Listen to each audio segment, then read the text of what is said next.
Apocalipse, capítulo 2, do 12 ao 17.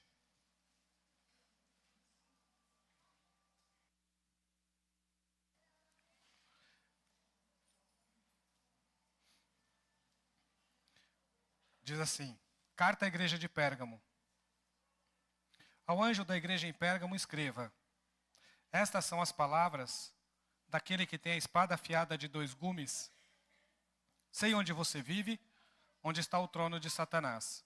Contudo, você permanece fiel ao meu nome e não renunciou à sua fé em mim. Nem mesmo quando Antipas, minha fiel testemunha, foi morto nessa cidade, onde Satanás habita. No entanto, eu tenho contra você algumas coisas. Você tem aí pessoas que se apegam aos ensinos de Balaão, que ensinou Balaque a armar ciladas contra os israelitas, induzindo-os a comer alimentos sacrificados a ídolos e a praticar imoralidade sexual. De igual modo, você tem também os que se apegam aos ensinos dos nicolaítas. Portanto, arrependa-se, senão virei em breve até você e lutarei contra eles com a espada da minha boca. Aquele que tem ouvidos, ouça o que o Espírito diz às igrejas. Ao vencedor, darei do maná escondido. Também lhe darei uma pedra branca, com um novo nome nela inscrito, conhecido apenas por aquele que o recebe. Nós já estamos na terceira carta, a terceira igreja que Jesus tem dado o seu diagnóstico. As 7 igrejas representam diferentes tipos de igrejas no decorrer da história da humanidade.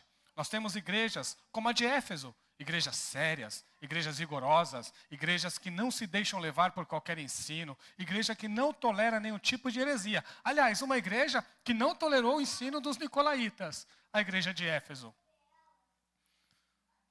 O único diagnóstico contrário de Jesus para a igreja de Éfeso é que eles perderam o primeiro amor no processo. Eles foram tão firmes contra as heresias que o primeiro amor foi junto. E depois Jesus fala com eles para eles resgatarem o primeiro amor. Jesus diz: continua do jeito que vocês são, mas resgate o primeiro amor.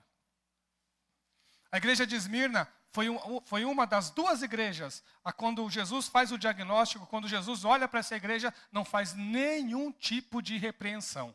Jesus não repreende em nada, ele só elogia a igreja de Esmirna. Uma igreja sofredora, uma igreja que vivia num local próspero, mas era uma igreja que tinha pouca força, era uma igreja pequena, num local gigantesco, num local próspero, onde inimigos e pessoas que perseguiam os cristãos traziam a eles dificuldades e sofrimento.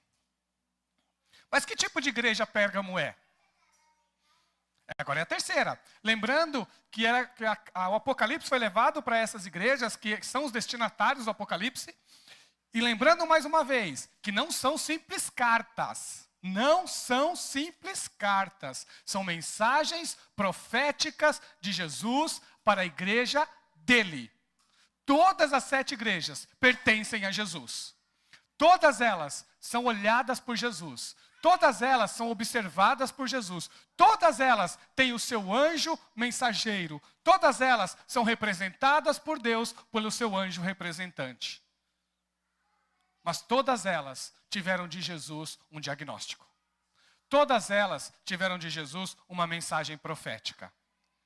Para Éfeso, faltou o primeiro amor. Para Esmirna, ser fiel até a morte e dar-te-ei a coroa da vida. E para Pérgamo? Jesus, ele se mostra para Pérgamo da mesma forma que ele fez com as outras cartas. Ele vai remeter lá ao capítulo 1. Quando Jesus se mostra para João em toda a sua grandiosidade, um Jesus glorioso, um Jesus diferente daquilo que João tinha visto nos seus 3 anos de ministério terreno. Um Jesus que havia ido aos céus, que estava à direita de Deus e se apresenta a João em toda a sua glória. Mas para a igreja de Pérgamo, esse Jesus se apresenta assim, olha: estas são as palavras daquele que tem a espada afiada de 2 gumes. Espada afiada de 2 gumes. Como eu disse, Apocalipse se utiliza de linguagem simbólica. E dentro dos símbolos da espada, nós encontramos um Jesus que olha em julgamento. Espada quer dizer julgamento. Roma tinha a espada do julgamento. Roma poderia conceder aos criminosos, aqueles que desobedeciam às leis de Roma, com a morte. Ela tinha esse poder na mão dela, é a espada. É a espada. Então, Roma poderia julgar e poderia condenar à morte. Roma tinha a espada. Mas, olha o que Jesus diz para a igreja de Pérgamo. Eu tenho a espada de 2 gumes. Eu julgo. O meu julgamento é perfeito. Quando eu olho, eu analiso de forma verdadeira. Não é como nós. Eu posso errar no meu julgamento. Você também pode errar.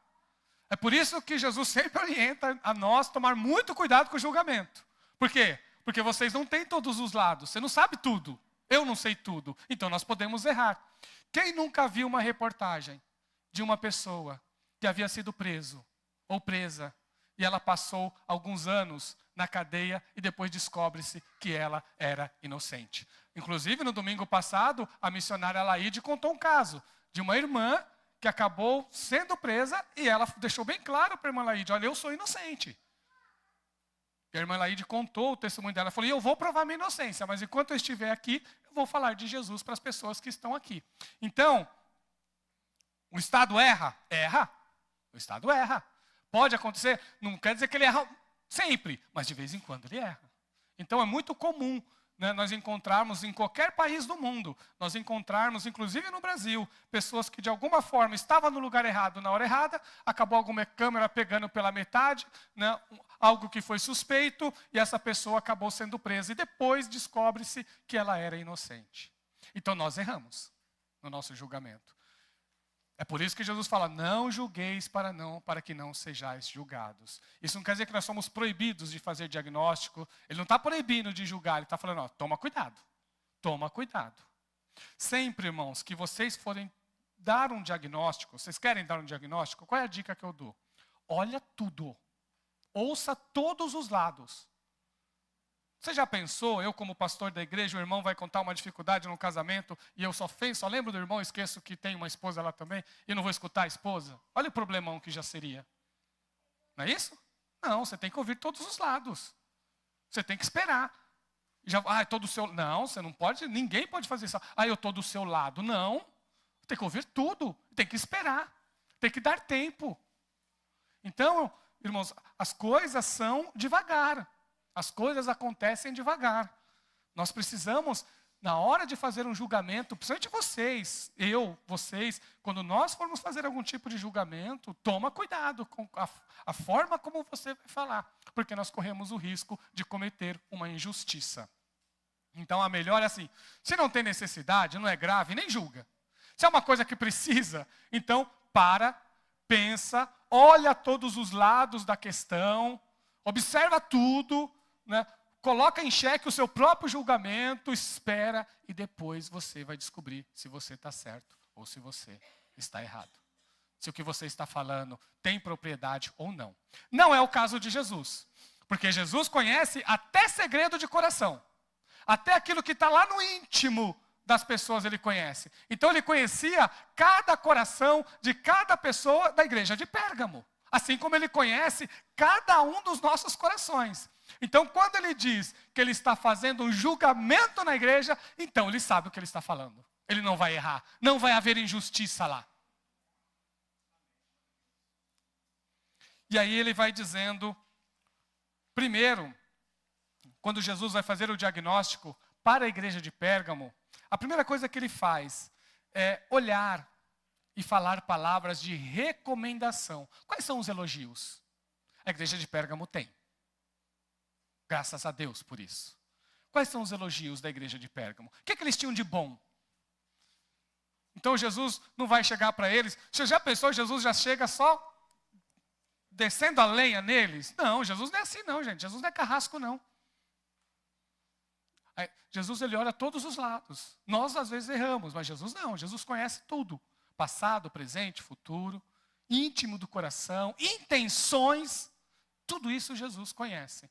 Então, ele faz algumas recomendações. Olha, tem coisas boas na igreja de Pérgamo. E aí ele vai dizer quais são. Primeiro ele diz assim, olha, eu sei onde você vive. Onde está o trono de Satanás. Olha o que Jesus diz para a igreja de Pérgamo. Eu sei que cidade é essa, onde vocês estão. É a igreja de Jesus, onde estava o trono de Satanás. Que coisa, né? E era a igreja de Jesus. Jesus está falando da cidade de Pérgamo, irmãos. É da cidade que ele está falando. O que Pérgamo tem diferente das outras cidades que fez com que Jesus desse esse diagnóstico para ela? Pérgamo tinha, talvez, um dos templos mais famosos de Zeus, que é uma divindade grega, inclusive em forma de trono. Se Jesus estava fazendo uma analogia com isso, nós não sabemos. Mas o que nós sabemos é que havia lá um grande altar a Zeus. Então era uma cidade que adorava Zeus. E aliás, ela tinha diversos templos para diversas divindades gregas. Esse era um ponto. Ela tinha templos a uma divindade muito famosa no mundo antigo, que em grego é chamado de Asclépio e em latim de Esculápio. Era o deus da cura. Era o deus da cura. Inclusive, a imagem do deus da cura do Asclépio ou do Esculápio em latim era uma serpente. Inclusive, quem trabalha com medicina sabe que hoje, né, o símbolo da medicina continua sendo essa serpente.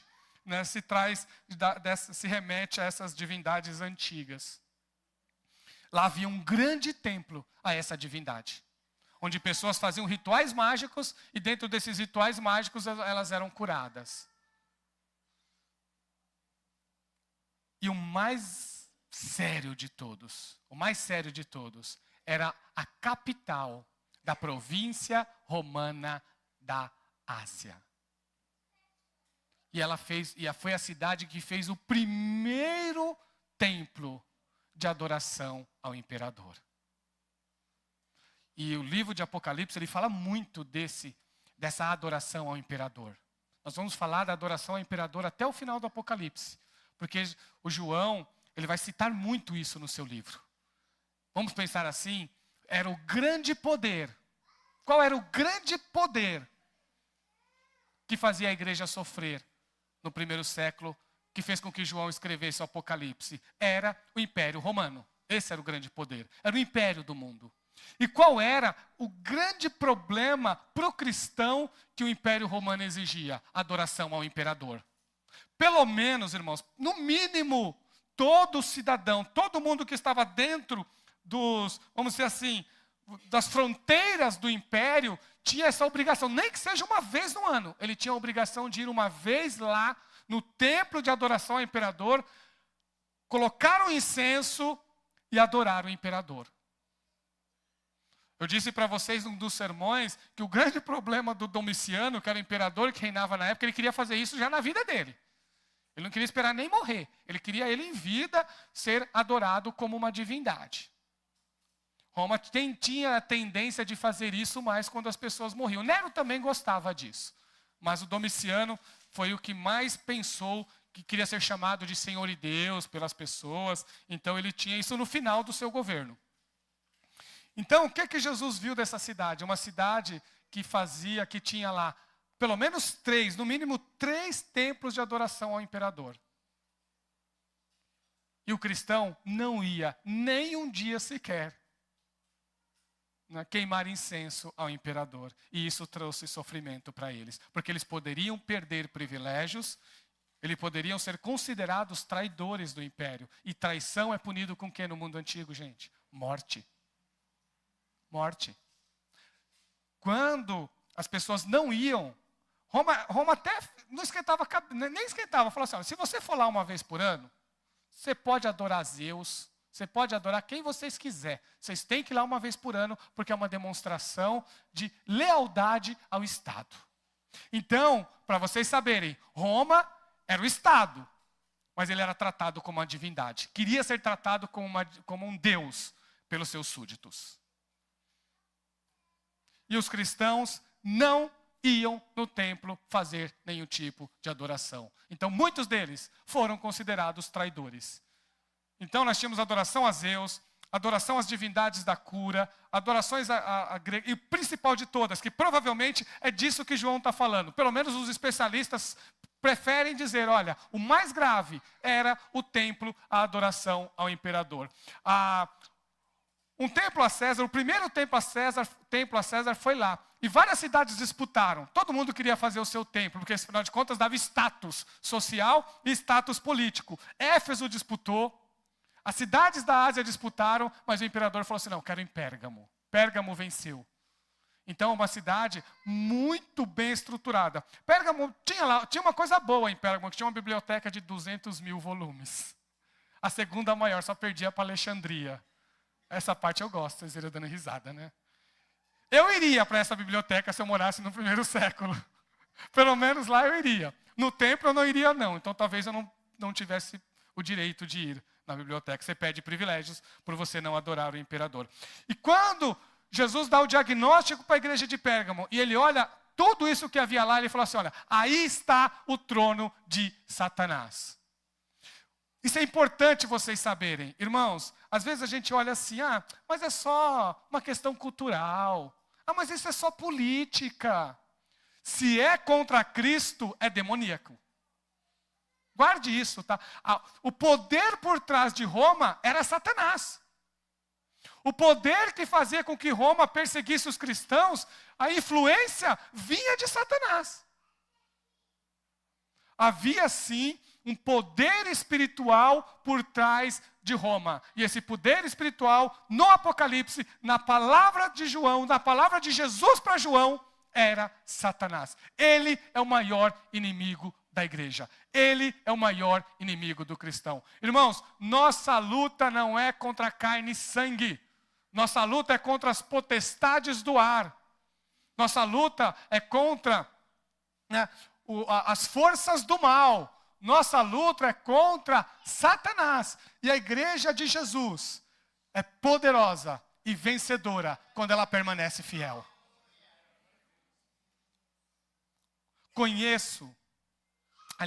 Aqui ele diz sei. Sei onde você vive, onde está o trono de Satanás. Contudo, você permanece fiel ao meu nome e não renunciou à sua fé em mim. Olha que lindo, a igreja se manteve firme. A igreja não ia adorar o imperador porque ela já tinha um Senhor. Senhor não é César, Senhor é Jesus. E a igreja se mantinha fiel a isso. Senhor não é César, Senhor é Jesus. E a igreja defendia isso com todas as suas forças. Jesus está elogiando a fidelidade da igreja.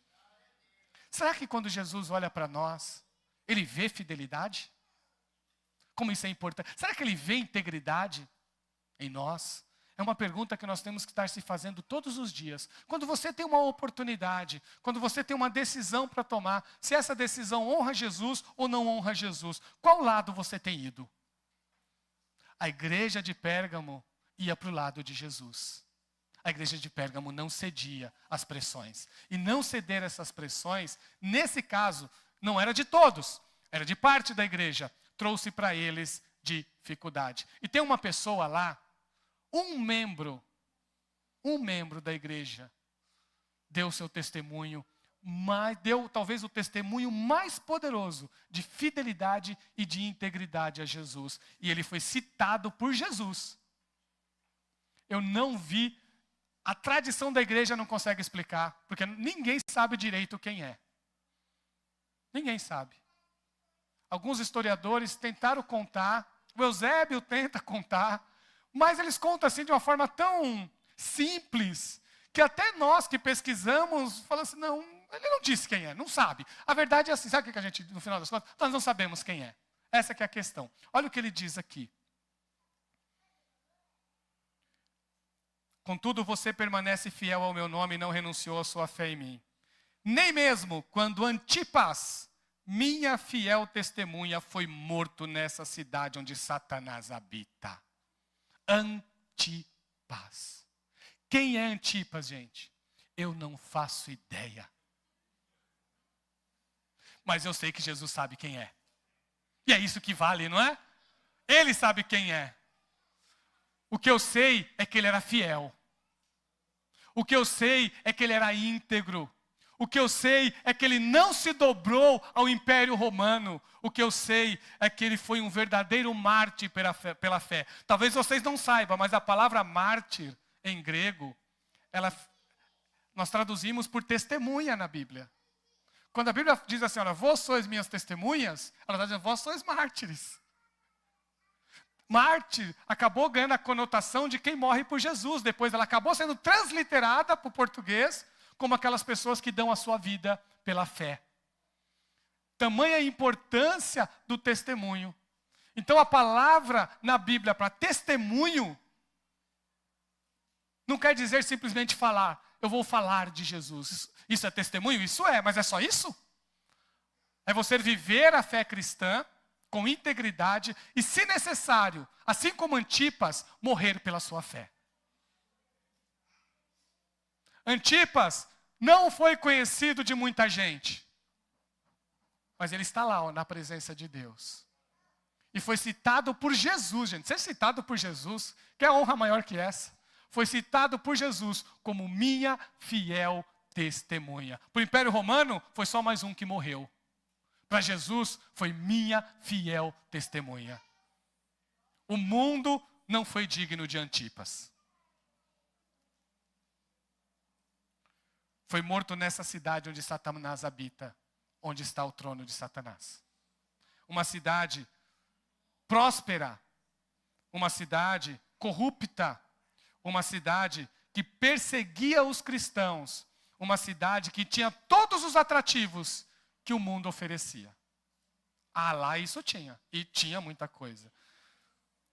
Só que agora chegou a palavra de confronto. Isso foi o que Jesus elogiou.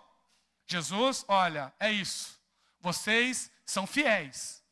Mas havia um grupo lá que estava atrapalhando o bom andamento da igreja de Jesus na cidade de Pérgamo.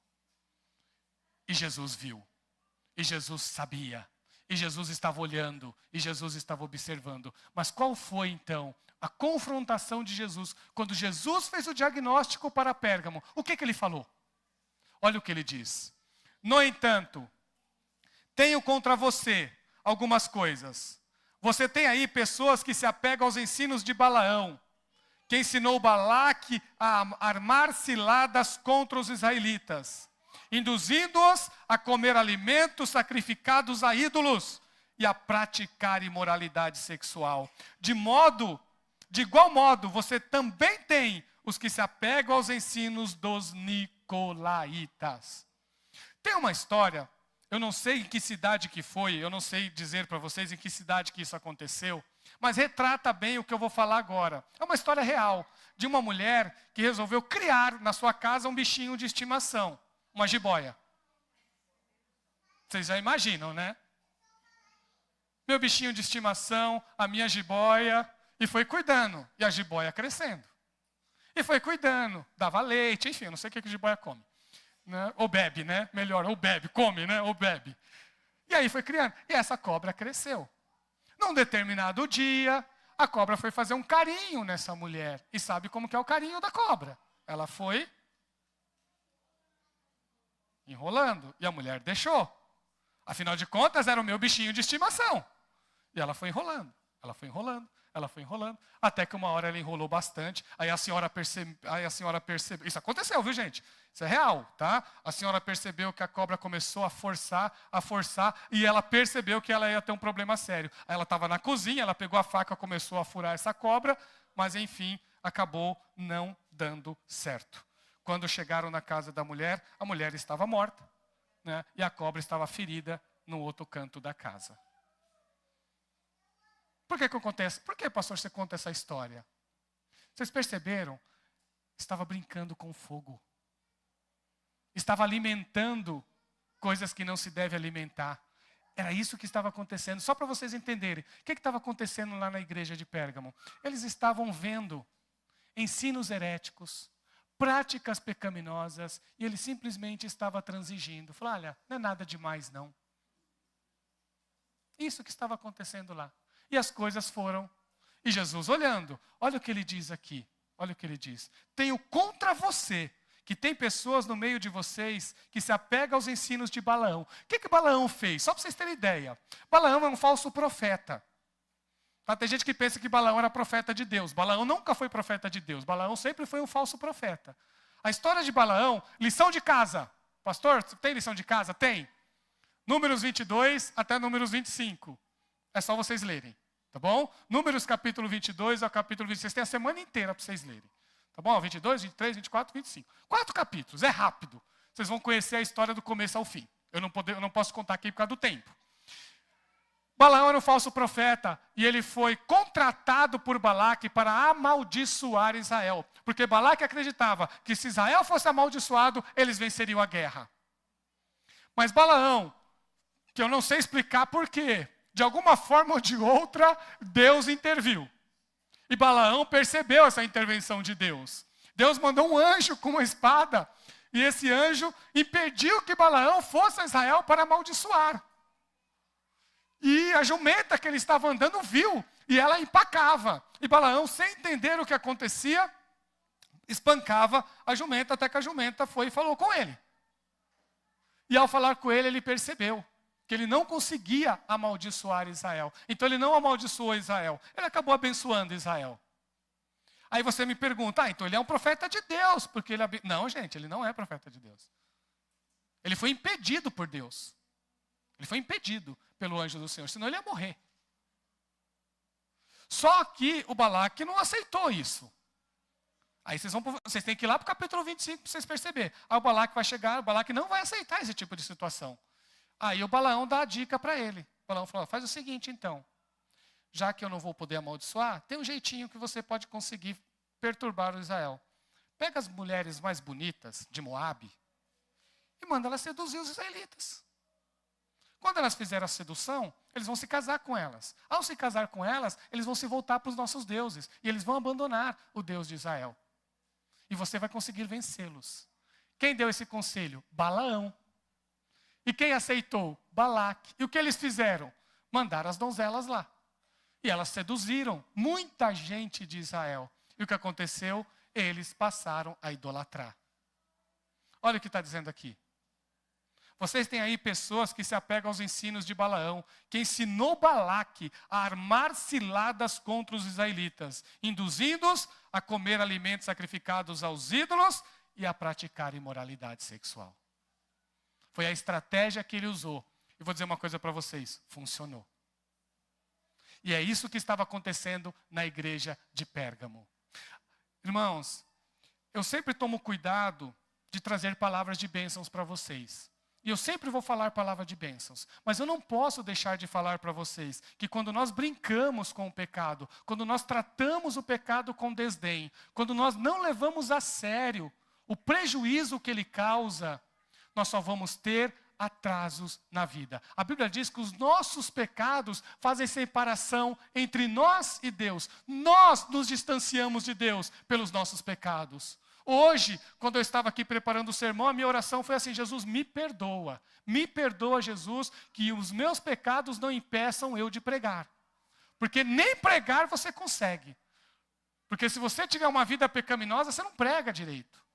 Você não prega. Você conta história. Você faz palestra. Mas pregar, você precisa estar diante de Deus. Então, toda vez que eu vou pregar, eu falo, Jesus, me perdoa, Jesus, porque o teu povo, eles têm que ouvir a tua voz e não a minha. Só que os nossos pecados nos separam de Deus. E tem pessoas que acham que vir para a igreja resolve. Vir para a igreja não resolve, gente. Olha aqui. Tenho contra vocês algumas coisas. Palavra de juízo, de julgamento. Eu tenho contra. Olha o que Jesus falou. Eu tenho contra você. E é para a igreja que Jesus está falando. Não é para o mundo que ele está falando isso. Eu tenho contra você. Vocês idolatram e vocês cometem imoralidades. E aí, isso estava afastando a igreja de Pérgamo da presença de Jesus. Então vocês viram que é coisa séria? Vocês viram que não se brinca com o pecado? Então, irmãos, o que Jesus aconselhou? Ou melhor, é uma mensagem profética. O que Jesus declarou para a igreja de Pérgamo? Está no versículo 16. Arrependa-se, senão virei em breve até você e lutarei contra eles com a espada da minha boca. Mais uma vez ele usa a expressão espada. Juízo, julgamento. Então, o que nós temos que fazer quando nós pecamos? Se arrepender, confessar e deixar. Irmãos, não se brinca com o pecado. Não se brinca. Às vezes nós deixamos de ser abençoados porque nós temos uma vida de pecado. Porque o Jesus sabe o que ele espera, gente? Porque é a palavra de Deus. Olha o que ele disse aqui. Você está com uma vida de pecado, mas Jesus, eu quero bênçãos do Senhor. Mas Jesus está esperando. Cadê o arrependa-se? Mas Jesus, eu quero que o Senhor cuida do meu bem-estar espiritual. Aí Jesus, sim, estou esperando o arrependa-se. Jesus aguarda o verdadeiro arrependimento, a verdadeira contrição, para se aproximar de nós. Ele fala ao nosso coração, o Espírito Santo fala ao nosso coração. Então, irmãos, muito cuidado. Jesus tinha contra a igreja de Pérgamo esse olhar, vamos dizer assim, acomodado com relação a pecado. E como é perigoso isso. Isso é muito perigoso. Se você é casado, o olhar é para sua esposa. Se você é casada, o olhar é para o seu marido. Se você é jovem, espere o seu casamento. Isso é palavra de Deus. Adore só a Deus. Não adore ídolo nenhum. Seja dinheiro, gente. Dinheiro não é mais que Deus. Fama não é mais que Deus. Sucesso não é mais que Deus. Tudo isso são ídolos do coração. Então nós precisamos vencer todos os ídolos do nosso coração e colocar Jesus no centro. E se arrepender de todos os nossos pecados. E aí Jesus diz assim, olha, quem tem ouvidos, ouça o que o Espírito diz à igreja. Se Jesus falou, se o Espírito Santo tocou no teu coração, se arrependa. Porque é bênção para você. Arrependimento é bênção, gente. Arrependimento ele tem dois lados. Tem um lado triste, que é quando você se volta contra o seu pecado e você o rejeita. E depois tem um lado bom, quando você se volta para Jesus e fala, eu quero você. Eu quero Jesus, eu quero o Senhor na minha vida.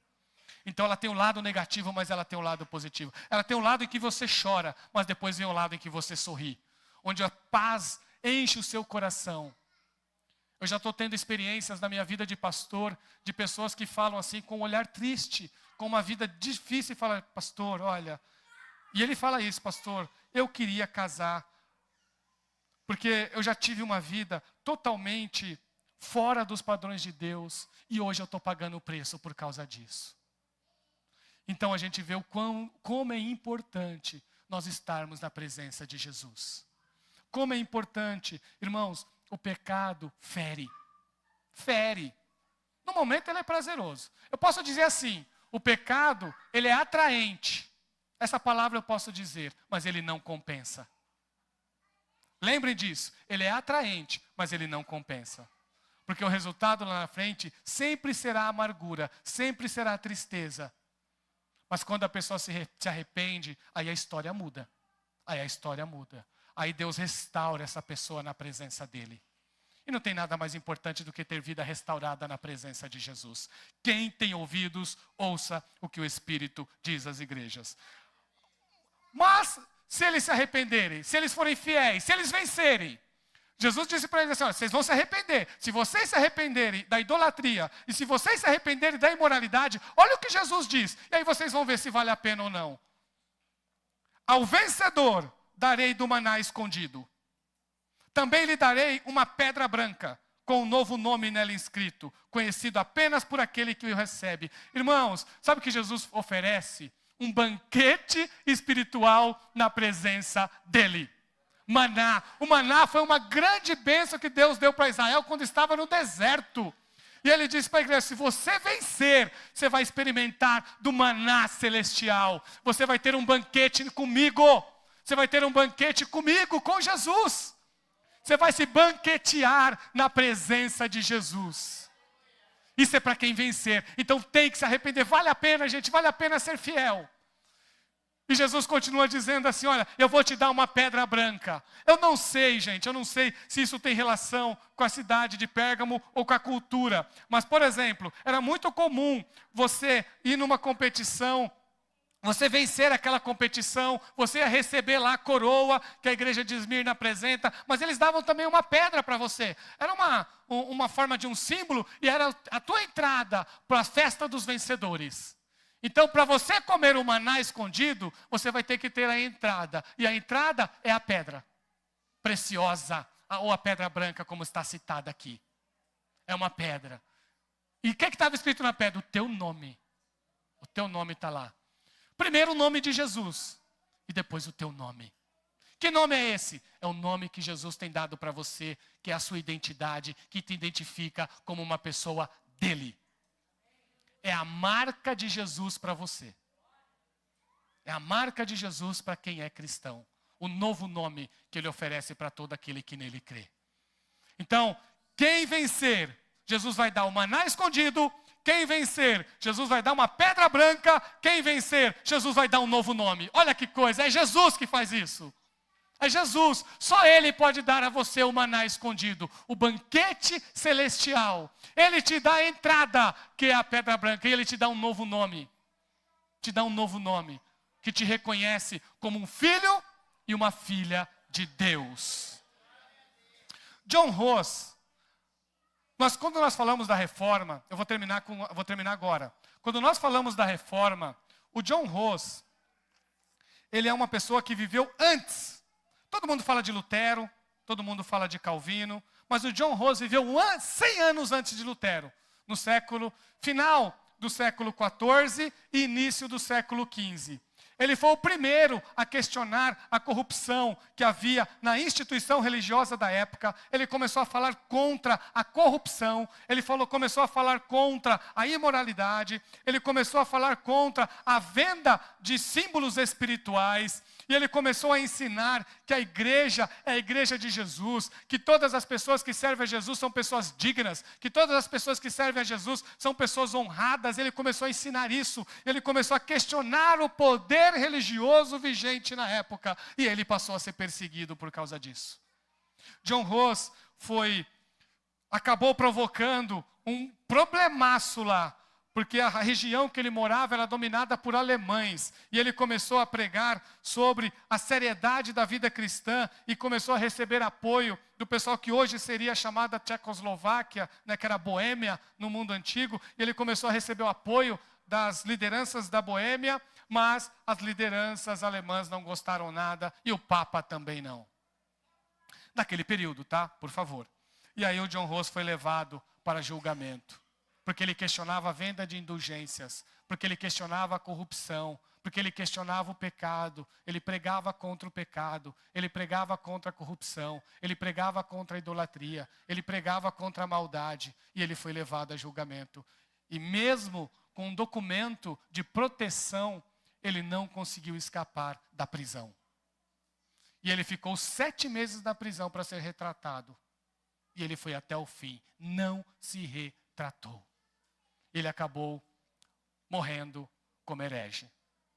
Quando John Ross estava para morrer, ele entregou uma profecia para o mundo e disse assim: vocês estão matando o ganso, mas daqui a 100 anos, Deus vai levantar um cisne, e esse vocês não poderão matar. Ele faleceu em 1415. Em 1517, 102 anos depois, Lutero estava pregando no castelo de Wittenberg as 95 teses contra as indulgências que o John Ross, há 100 anos, já pregava contra. Servo de Deus que foi fiel até o fim. Servo de Deus que se manteve firme até o último dia da sua vida. E hoje o nome dele está na história como exemplo de homem de Deus, um exemplo a ser seguido. Vale a pena ser fiel. Viu? Se arrependa. Se arrependa que Deus tem para você um maná escondido. Deus tem para você um novo nome. Deus tem para você uma pedra de entrada, um ingresso de entrada às mansões celestiais. Que Deus te abençoe.